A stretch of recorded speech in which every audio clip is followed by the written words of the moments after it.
Check, check, check, check, check. Check, check, check, check, check. Blue, blue. Ooh. How's the mandolin?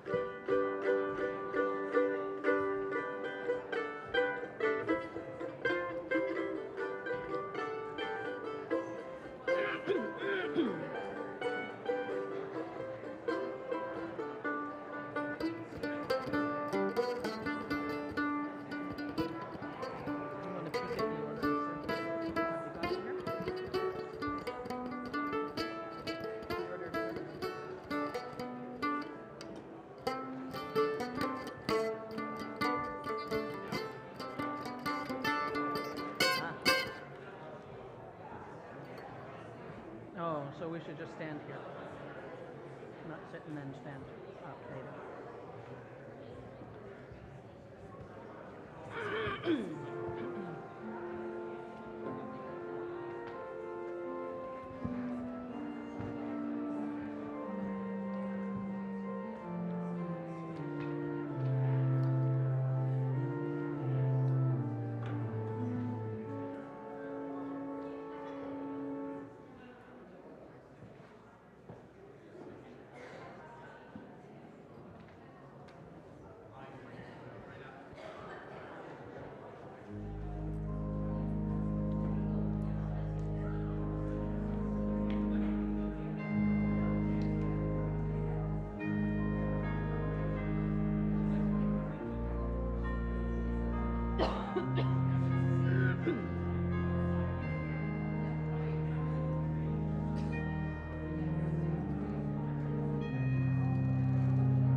My kin, the peace of Christ be with you. Welcome on this 12th day of Christmas. We remember that Christmas is not just a day in the life of the Christian community. It is a season, a festival, a time to celebrate the light of Christ in our lives and our world.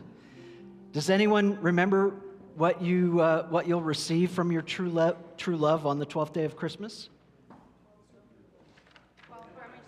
12 drummers drumming. Would have been nice if Bernie had lined up 12 drummers drumming for today. I kind of thought, I guess we're not his true love. So I outdid myself with the angel last week. Bernie outdid himself with the angel last week. Yeah. Man, I'm away for one Sunday and I miss all the fun. Bernie was the angel? Oh, that was I told him that in the email when he told me about the experience. I said, well, maybe God's trying to send you a message, Bernie. So just a note, some of you may not know what I'm talking about. Last Sunday, we had an unannounced visitor who was dressed in white and had angel wings and came up on the chancel during the service. We're open to all spiritual seekers, with or without wings, we say. It did make some people uncomfortable, so I would say, if something like that happens again, we have lots of folks here with their smartphones that can dial for emergency aid if we need. I would just encourage you to have 2 people, maybe, that you would identify that could sit with the person, walk with the person, depending on what's going on. I suspect it was probably a gag. Kenny the Angel is a character in an animated series called South Park. So I'm guessing that on New Year's Eve, somebody put him up to the, I guess it was before New Year's Eve, but I'm guessing that somebody dared him to come and do that. That's just my guess. He left us a Christmas card with a very nice Christmas message from Kenny the Real Angel, it said. So, wow, life is full of surprises, right? Keeps us on our toes. Well, today we are celebrating the 12th day of Christmas, and tomorrow in the liturgical calendar is the celebration of the Feast of the Epiphany, and we move into the season of Epiphany. So we're kind of combining those 2 themes today. You'll notice that we have no PowerPoint today. So we've got to go old school, and you need to make sure that you have a copy of Voices United, the big red hymn book, and more voices close to you if you want to join in the music. And we'd planned to sing Shine, Jesus, Shine this morning, but we won't because we won't have the words in front of us. But we'll do that again soon. It's very appropriate for the season of Epiphany. Let's take a deep breath in and let it out. And in. And out. And in. And out.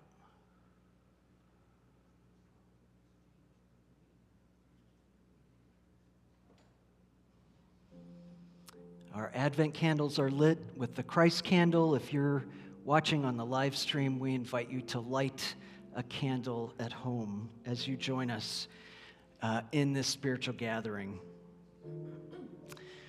We gathered today wondering, where will we find the babe born in Bethlehem?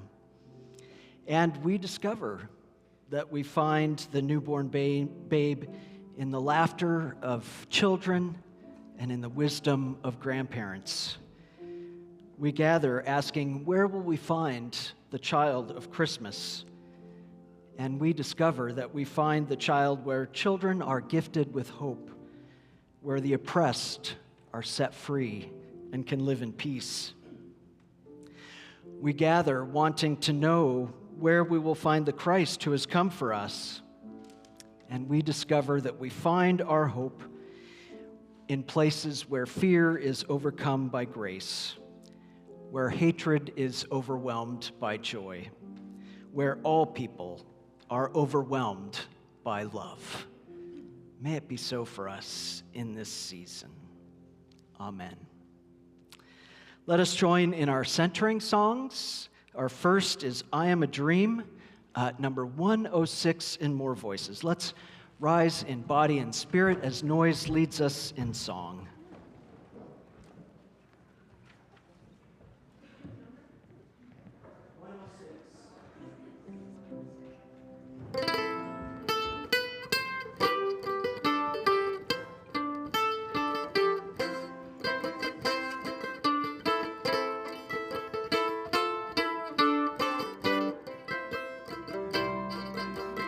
I am the dream and you the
Now, number 10 in more voices, come and seek the ways of wisdom.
And I invite Spirit Kids Club members to come on up.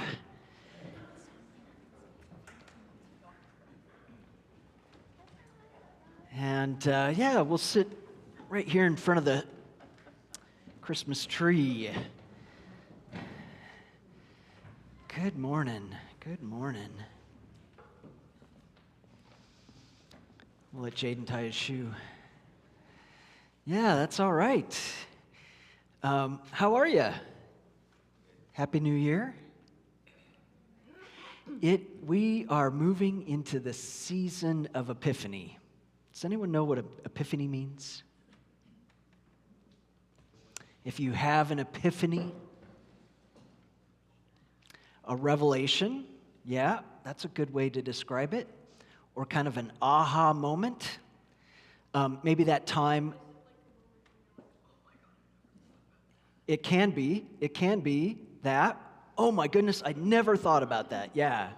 Like when you discover that a pickle actually comes from a cucumber. Did you know that? Or like maybe what was Isaac Newton's aha moment? Gravity, right? How did it happen? According to the tradition, an apple fell from the tree. That's right. So that's a kind of epiphany.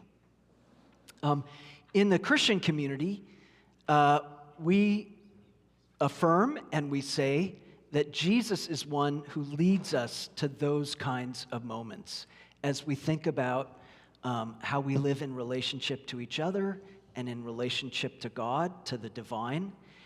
And that's why Jesus became known as the light of the world, because he illuminated a way for people. Think about, have all of you played sardines here at the church? Yeah. So what do, right? We turn out all the lights, and someone goes to hide, and then we have to find them, right? And in some spaces, there's a little bit of light from an emergency light or an exit sign, but in other places, it's totally dark. And what happens when you're trying to find somebody and it's totally dark? Well, that happens sometimes. Everyone starts screaming. What else happens? Even though your minister has given you the rule that no one can turn the lights on their phones, someone turns their phone light on. Why is that? Kieran gets scared. It can be scary, kind of fun. It's literally only me. I don't think you're the only one, Kieran, because you're not the only one that screams. So why would they turn on that light on their phone? To make it easier, right? To find the person that we are looking for so that we can hide them and all join them like a can of sardines, right? That's where the name comes from. So in Christmas time and in Epiphany, we celebrate the light. Kieran? Specific apple falling from a specific tree at just at the right time changed the course of human history. It is crazy how just Newton's just paying attention, right? It's a spirit, and an apple, I know. It is kind of mind-blowing. So what do we do around Christmas? I had a photo in the PowerPoint for you from Christmas Eve because I knew a lot of you couldn't be here. But we light candles, right? We put lights on trees. We don't have lights on this tree, but we have lights around that I guess are not on this morning. We have lights on the Christmas tree in the back. And do we put just one light on a Christmas tree? No. We could if we wanted to. But why do we put a bunch of lights on there? Illumination. It's enjoyable, right? It's bright, it's fun, it's cheerful. Jesus in the Gospel of John says, I am the light of the world. In Matthew, Jesus says, you are the light of the world. And we know that one candle can do some pretty amazing things. Like I've never had to try this, but they say, have you heard this, to carry a candle in your car on days like today when it's super cold? So that if you get stuck, it won't really keep you warm if you light it in your car, but supposedly it'll keep you from freezing. If we were in the sanctuary at night and we lit just one little candle, there would still be some light. But it's even more powerful when we put all of our lights together. Yeah, and that's why we come together on days like today to be the community of Jesus. And it's important that we share light and love here, but it's even more important that we share that light when we're out in our daily lives, when we're at school, when we're at work, when we're at home, and to share light in ways that helps people see things in new ways, to make new discoveries, to have those aha moments. We share the light that we have, and as we all do that together, the power of that light is multiplied. That's part of the story of Jesus that we give thanks for in this season of Epiphany. Let's join together in our song, A Blessing, which is, do I have it in here? 218 in more voices, 218 in more voices. May the love of our God.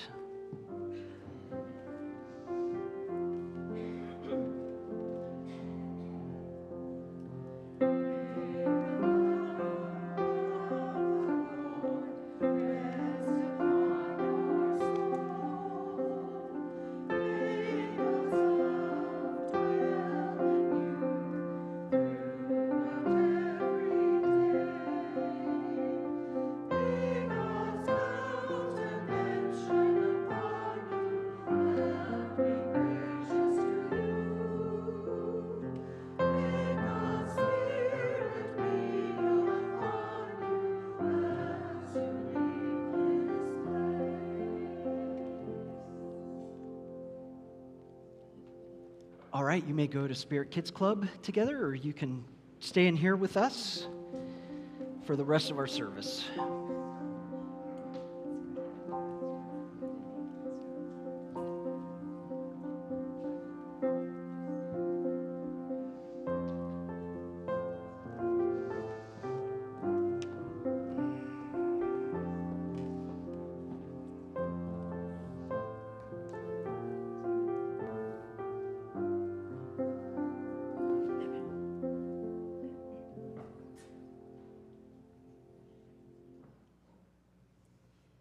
A reading from the Gospel of Matthew, chapter 2, verses 13 to 23. Now after they had left, an angel of the Lord appeared to Joseph in a dream and said, "Get up, take the child and his mother and flee to Egypt and remain there until I tell you, for Herod is about to search for the child to destroy him." Then Joseph got up, took the child and his mother by night, and went to Egypt and remained there until the death of Herod. This was to fulfill what had been spoken to the Lord through the prophet, "Out of Egypt I have called my son." When Herod saw that he had been tricked by the Magi, he was infuriated, and he sent and killed all the children in and around Bethlehem who were 2 years old or under, according to the time that they had learned from the Magi. Then what had been spoken through the prophet Jeremiah was fulfilled. A voice was heard in Ramah, wailing and loud lamentation. Rachel weeping for her children, she refused to be consoled because they are no more. When Herod died, an angel of the Lord suddenly appeared in a dream to Joseph in Egypt and said, "Get up, take the child and his mother and go to the land of Israel, for those who were seeking the child's life are dead." Then Joseph got up, took the child and his mother, and went to the land of Israel. But when he heard that Archelaus was ruling Judea in place of his father Herod, he was afraid to go there. And after being warned in a dream, he went away to the district of Galilee. Then he made his home in a town called Nazareth, so that what had been spoken through the prophets might be fulfilled. He will be called a Nazarene. Your word is a lamp to our feet and a light to our path.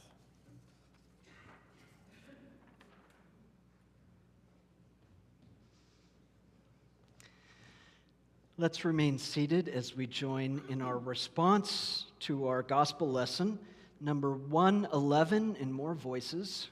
111, a voice was heard in Ramah.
Wow.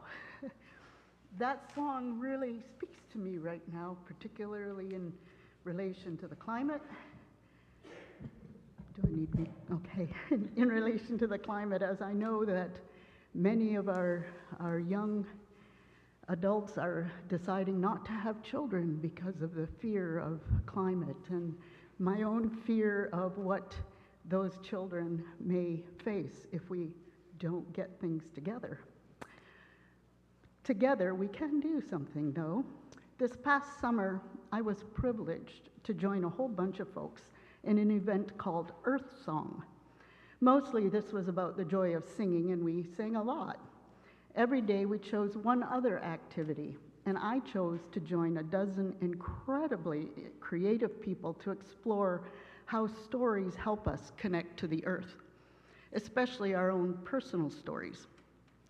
Unfortunately, I was not able to create a story that's worth sharing, but Brent Craker, who was in my class, did create that story. It really spoke to me. He has generously given permission for me to share this story with you, and I hope that it speaks to you as well. The Box by Brent Craker. I live in a cozy box, a wall in each direction, a ceiling, a floor. I've got it tuned to just the right temperature. There's a soft bed where I sleep and a well-stocked counter where I cook. Depending on my mood, I can turn on some jazz or just enjoy the silence. It's comfortable and safe. Outside of the box lives Mother. She's kind of a hot mess right now and only getting more deranged each year. As the story goes, when Mother gave birth to the first humans, we agreed to love and take care of her. Back then, Mother was healthier and kinder. I mean, she'd still find ways to make sure we remembered her. There was an occasional surprise thunderstorm to soak you through to your bones, random puddles of mud to get to the bottom of your pants all dirty, and even the occasional ambitious worm swinging from tree to tree looking for a soft head of hair to make a soft landing on. But it was mostly good-natured ribbing. Unfortunately, it turned out that humans don't make very good caretakers. We are greedy and short-sighted, entirely too eager to get ahead at the expense of each other and even Mother. As a result, she grew sick and mean. Now when she's angry, we really feel it. The temperatures rise, the oceans flood, the storms destroy. People, animals, and plants die. Entire ecosystems vanish. And the weirdest thing is, it seems like nobody cares. I feel a lot of guilt and shame on behalf of my fellow humans. I try to take care for Mother within my abilities, but I know my actions and the few like me can't heal her alone. So I sit in my cozy box, turn up the music, and try not to think too much about her flaming fingers rapping at the door. This story echoes my own occasional desire to just sit in my cozy box and turn up the music and try not to think too much about her flaming fingers rapping on the door. We often hear that rapping as a threat. I prefer, though, to think of that rapping as an invitation to leave the guilt and shame behind and connect with Mother and invite my neighbors, my family and friends, and the friends I haven't met yet to return to our original role as caretaker for Mother Earth. I hope that you'll join me.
Madeline's story, as she mentioned, came from the Earth Song camp. And Kaylee and myself and Madeline, all three of us attended that at the United Church in Meadowood this past summer. And it's happening again, I think the end of July this coming year. So it's open to anyone. We had a wonderfully eclectic group of folks. I had a gal that I did some carpooling because I had my vehicle in Winnipeg, so I had several folks that I took to camp each day. And one of the gals, very active in I'm trying to remember the name of it, it's like Grannies for Peace in Winnipeg. A long time practicing Jewish woman, and she gifted me with a couple of klezmer CDs from her group. It's pretty cool. But anyway, that's just to say that anyone's welcome to come. We posted it on our Facebook page and in the email news last year, and so look for that if you'd be interested in an experience like that. It's a week long. You know, camp's not just for kids. Adults can benefit from that too. It's a wonderful, wonderful experience. So check that out if you're looking for an opportunity like that. Let us pray. May the words of my mouth and the meditations of our hearts be acceptable in your sight, O God, our rock and our Redeemer. Amen.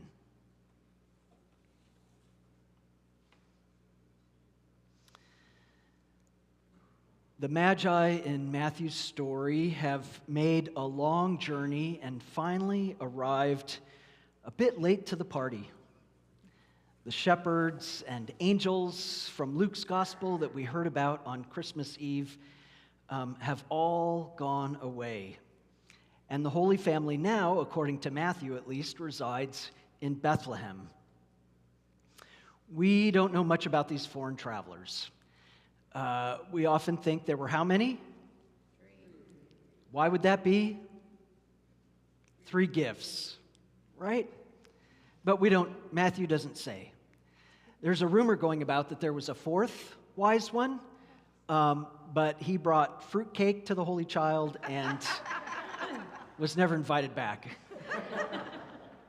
Oh, I know some of you love fruitcake. Bad joke. What brought the Magi to Herod's doorstep? Perhaps they had heard stories about the promised Messiah from the Jews who were living among them in a foreign land during the reign of Babylon or Persia. Matthew tells us that when they arrived in Jerusalem, they set the whole city on edge, particularly King Herod. And remember what Caesar said about Herod? the Great, you were safer being a pig than a family member of Herod's, right? He was a cutthroat, violent ruler. Herod does some inquiring of his own from his advisors and sends the Magi to Bethlehem to search for this heir, the supposed heir of the throne of David. Now, Bethlehem's not very far at all from Jerusalem. In fact, on the outskirts of Jerusalem, you can see Bethlehem. Herod asked the travelers for a favor, that they return to Jerusalem and share the location of the child once they find him, so that Herod may too go and worship. Making the short journey to Bethlehem, the wise ones find the home of Mary and Joseph, and they enter to worship the child of promise.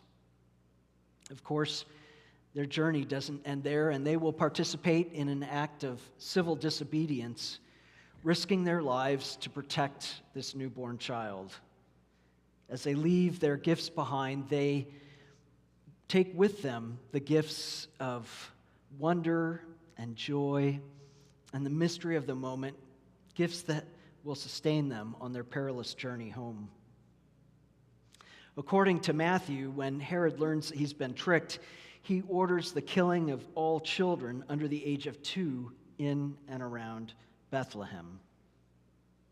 Now, there's nothing in history to suggest that this actually happened, and in fact, the Magi, as we may know, may have just been a literary device that Matthew used to connect Jesus to other stories and traditions in the Jewish faith.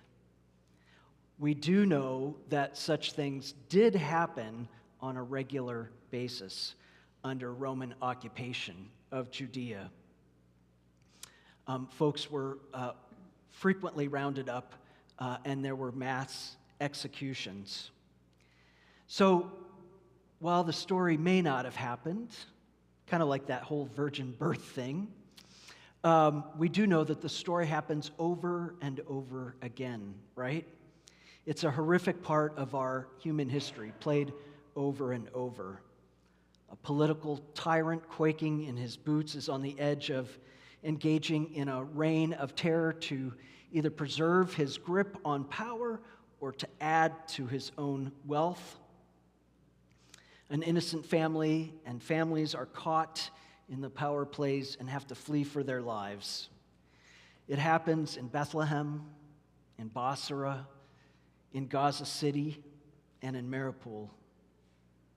On December 23rd, the Israeli newspaper Haaretz published a report by Professor Yoel Eliezer indicating that Israeli soldiers are increasingly engaging in acts of brutality and war crimes in Gaza. The article documents the disturbing incidents, including one commander's unprovoked attack on a 4-year-old child. When questioned, and I won't read the details of that to you, but when questioned by his soldiers, the commander responded, "These kids need to be killed from the day they are born." With the observance of Epiphany, just 12 days after Christmas, the light of Bethlehem is overshadowed, and the shadows of life return to the stories of young Jesus. There is an acknowledgement, a recognition that life is both tragic and beautiful. And although light has come, the powerful and greedy often seek to extinguish that light. It's a story and a season that challenges us to acknowledge the vulnerability of the powerless and oppressed in our world, those fleeing from terror or war or climate change. We know that people fleeing from their homeland is nothing new. It's been part of the human story since long before our modern understanding of countries. In our sacred story, we can look back to our Hebrew ancestors in faith who fled slavery in Egypt, an event that shaped their beliefs and how they have always been instructed to engage with the world. In the Torah, we find instructions like the one found in Leviticus 19 The foreigner residing among you must be treated as your native born. Love them as yourself, as for you were foreigners in Egypt. I am Yahweh, your God." The Hebrew people understood the plight of fleeing for their lives. They escaped slavery, wandering the Middle East in search of a new home. The Torah reminds them to never forget that experience and to treat other sojourners accordingly. Today we ask, who or what are today's Herods? What forces continue to drive individuals and families to flee from their homes and their countries? Is it the wars and armed conflicts that traumatize families in so many ways? Is it society's addiction to fossil fuels with the resultant climate change bequeathing future generations a terrifying existence? Is it fear of homophobic and transphobic laws and cultures? Is it irresponsible mining which pollutes water, disregards indigenous land rights in countries around the globe, including our own, and tears apart the social fabric of communities? Is it the grinding poverty and economic oppression which force families to make the difficult and sometimes difficult choice to migrate? Matthew's story invites us to reflect on the vulnerability of refugees and migrants, both in Jesus' time and in ours. Perhaps it also encourages us to act as Rachel did, to lament and weep for the children. Our retelling of the story reminds us that there are always those who embody Herod, willing to execute children at the altar of empire and religious identity. As we transition from Matthew's story to our own situation, I hope we will take heart in the good news stories of neighbors and citizens moving beyond fear-based personalities and policies to address the refugee crisis with compassion. I encourage you to read the material from the Migrant Rights Network that you can find in last Friday's email newsletter, and consider the actions that you may take. There may be opportunities to serve those who are refugees and migrants. Possibly there's something happening at Westman Immigrant Services that could use some volunteer support. Or perhaps you could host a fundraising campaign, a fundraising dinner for a group that's sponsoring a family. The Migrant Rights Network has suggestions on communicating with politicians and community leaders, urging a strong and generous refugee program. Because while some do try to assist, others, we know, exploit this as a wedge issue to instill fear and anger in their base and to try and win points for their own agendas. Of course, the best strategy to helping migrants and refugees is to prevent them from needing to leave their homes and their countries in the first place. We can vote for candidates and parties who support strong foreign aid spending. I'm reminded of Wayne Digby, who was always one that reminded us of that importance. Be mindful of how you spend your money and ask questions of corporations and businesses on whether their products and policies support the exploitation of the world's most vulnerable, or whether they create economic resilience for communities. We know that climate change and the resulting conflict and the loss of arable land will be the biggest drivers of human conflict and displacement in this century. A few years ago, when we started Brandon Refuge and that group came together to do that work, the UN estimated that there were roughly 50 million refugees worldwide. That was during the Syrian civil war. Now the estimate, I think it's been about 6 years now, is 90 million. 50 million to 90 million. We can be mindful of our carbon footprint. We can look for ways to live in peace and prosperity with greater simplicity. This will provide the change. Some of this will provide the change that is needed. We can advocate, as we often hear in our Just a Green Minutes, for policies and practices which care for Mother Earth and all of God's children. Throughout Canada and communities like our own, folks are tapping into spiritual and communal power, working to support refugees and migrants despite the fear-mongering of some. Artists, musicians, and poets are sharing perspectives that cut through the distractions. Students are donning hijabs in solidarity with Muslim women. Children and youth and adults are participating in Fridays for Future and groups like Sustainable Brandon, urging us to take action. We are building new relationships across cultures and nationalities and religions. This, my friends, is the transition, the transformation, the spiritual and cultural transformation from the love of power to the power of love. And it is the drama of our time. It is a time when the best and worst of humanity, the Magi and the Herods, play their part in the fate of human evolution. Matthew's Christmas story invites you to trust the wisdom and guidance of your inner Magi, your inner star. It will lead you to the Christ child and then home by another road. May it be so. Amen.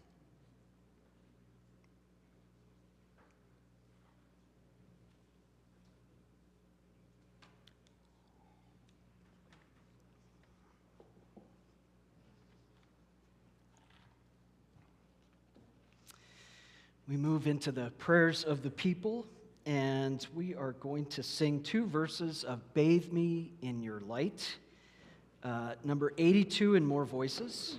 So you may want to go ahead and turn to that now. 82 in More Voices. As we join in prayer, we want to lift up our prayers for Karen, who began chemotherapy this past week, and for others in our congregation who are receiving treatment. Are there other prayers that you want to share today? Colleen? Oh, I didn't hear about that. Okay, so for Leanne and Lori and their families upon the passing of their father, Maurice, who's been in palliative care for about 6 weeks, I think. Prayers for comfort and peace for them. Mike.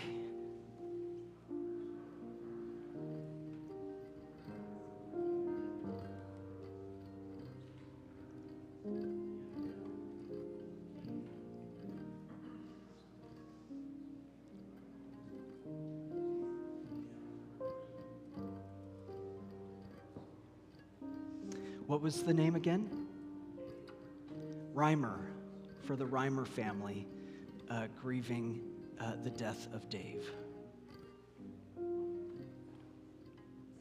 That's all right. Other prayers today. Art?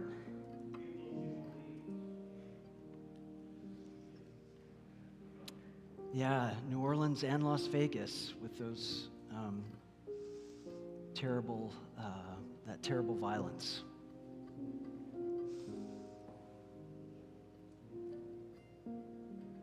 How about some good news stories? Anyone got a good news story? It was a sunny morning. There was no wind, really. Yeah, get those bright, cold, sunny days. I guess I would just mention the number of folks in the 2S LGBTQIA community that reached out over the Christmas season, some of whom attended on Christmas Eve that are new to Knox. And I had multiple messages from people thanking us for being public in our expressions, especially around Transgender Day of Remembrance. And I received several notes from people saying how wonderful it was to be greeted by Janet and her family on Christmas Eve, and the message that that sends to the community of embracing all of God's children as unique and wonderful creations. So thank you for making space for that and for that work that we do together. And it's especially impactful for children and young people around us that are considering their own gender and sexual identity. So thank you. I also, I should say, received a couple of notes about Just a Green Minute and Sustainable Brandon, words of thanks. So, so many good things that are happening all around us. Debbie?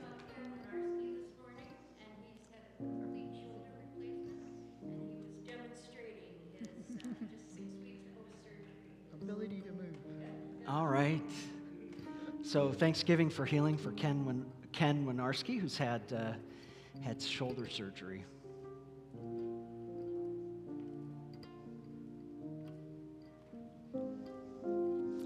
Let's join together in singing verse 1 of Bathe Me in Your Light.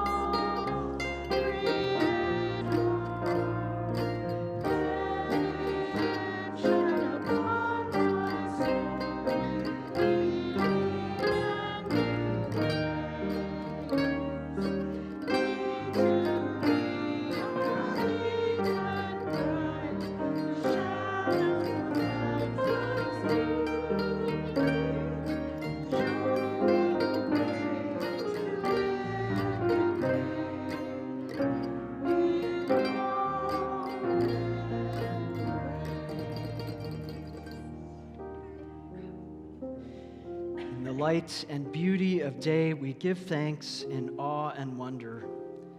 In the dark and stillness of night, we dream of healing and hope.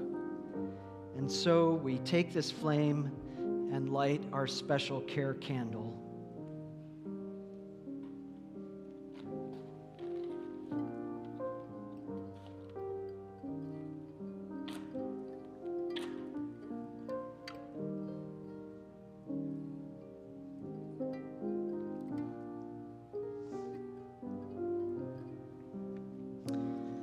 May we find in this day an awareness of the freedom we are given to know life unshackled from fear and embrace the possibilities of the present with every breath we take. Let us join in singing verse 2, Bathe Me in Your Light.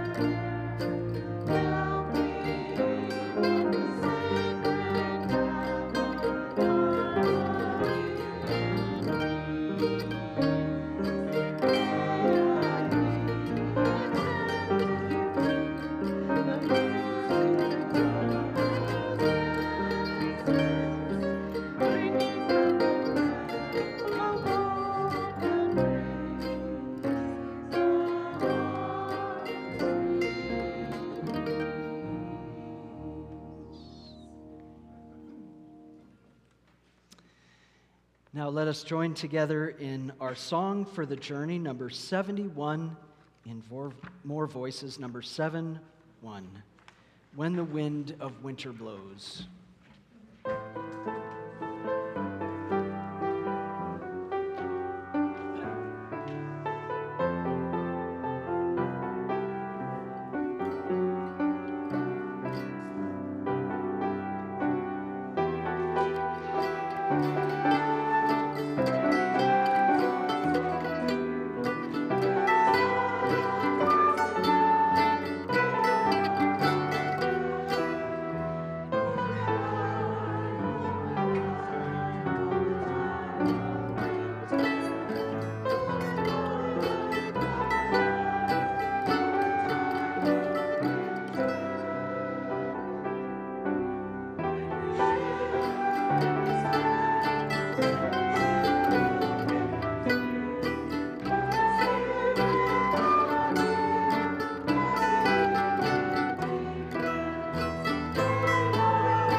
As we prepare to leave this place, just a note that the worship committee is going to be working to change over the space this week before we move to our baptism of Jesus and renewal of baptism service next Sunday. And we're a little light on committee members these days, or folks have different things going on. So if you would, I don't know, Diane, did you come up with a date and time yet? Wednesday at 1. Yep.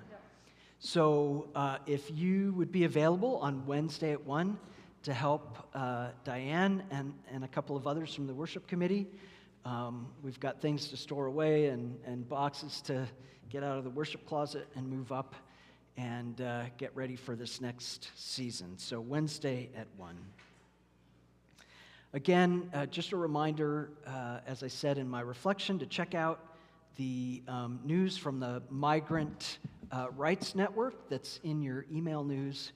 We'll keep that in there for the next couple of weeks.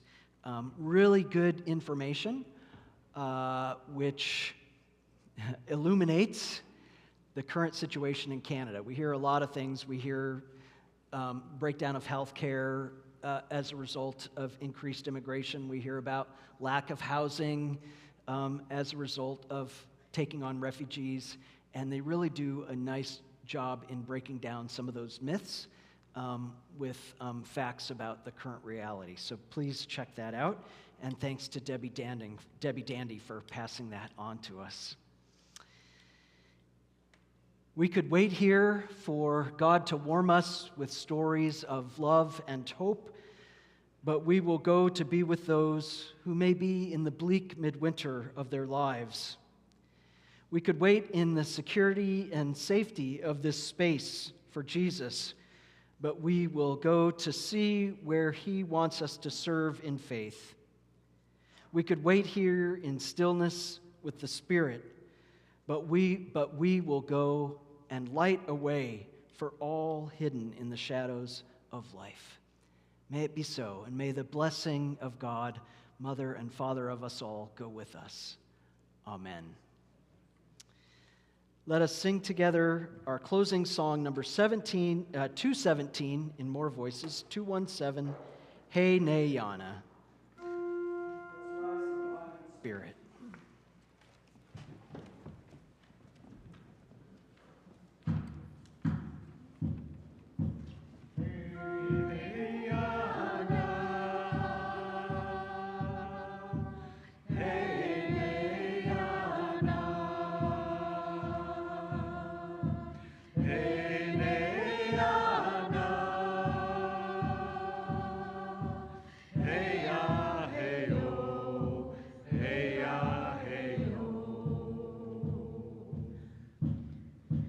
Walk in